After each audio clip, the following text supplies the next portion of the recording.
In November 1862, 15 months after gold was discovered at Gabriel's Gully, 3 gold miners climbed the Old Man Range.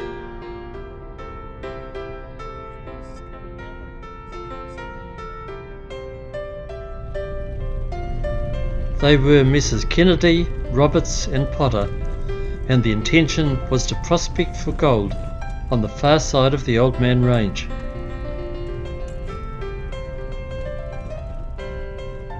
John Potter was born in County Durham, England, and somewhat later became apprenticed to a stonemason.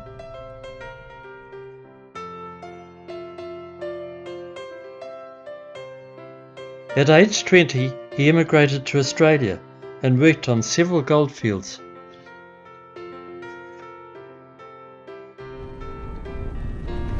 In 1858, he married Elizabeth Driver, and 3 years later, he and Elizabeth joined the rush to Gabriel's Gully near Lawrence.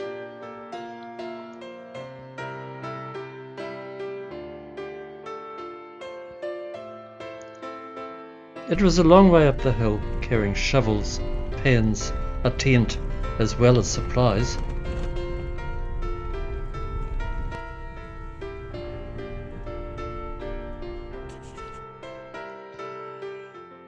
We are now at the top of the ridge, and the far side beckons.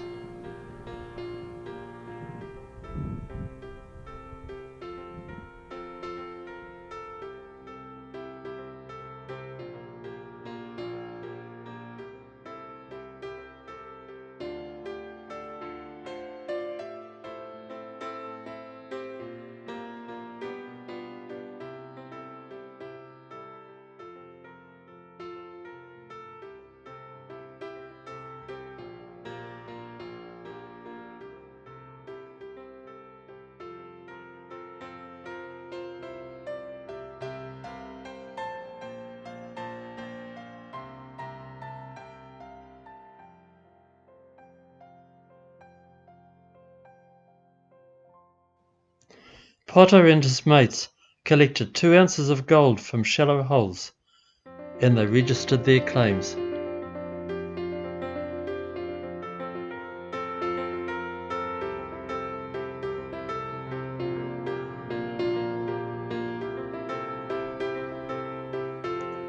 In summer, the heat was oppressive. In winter, the frost and occasional blizzard made living under canvas pretty tough to cope with.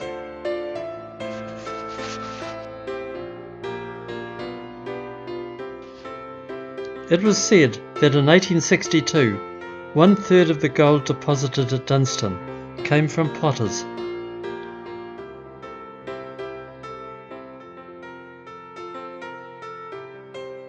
There were no trees in the area, and the track markers were removed and used for tent poles or firewood.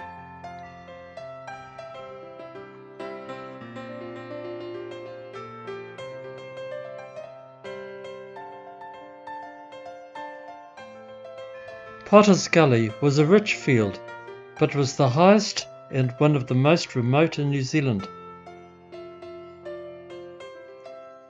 By 1863, there were between 500 and 1,000 miners working in the back of the Old Man.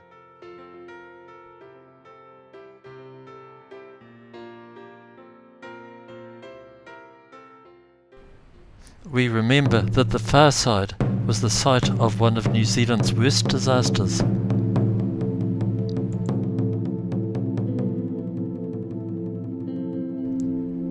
In July and August 1863, the weather was particularly severe, and packers were unable to get through with supplies.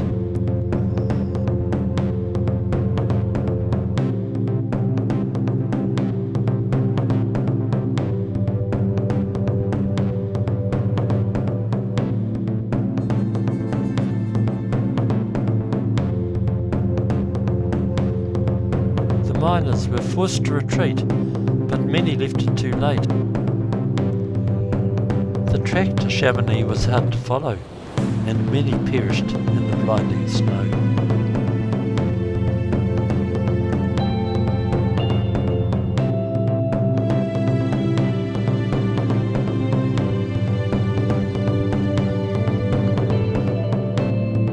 old warden estimated that as many as 30 succumbed in the far side.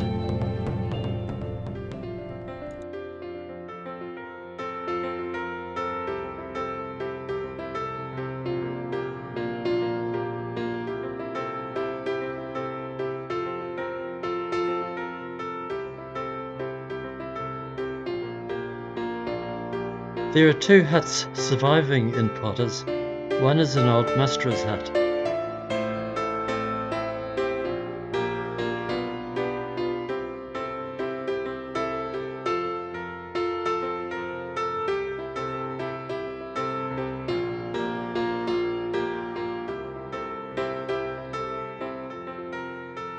And the other belonged to John Bennett's, who built a water race in 1932.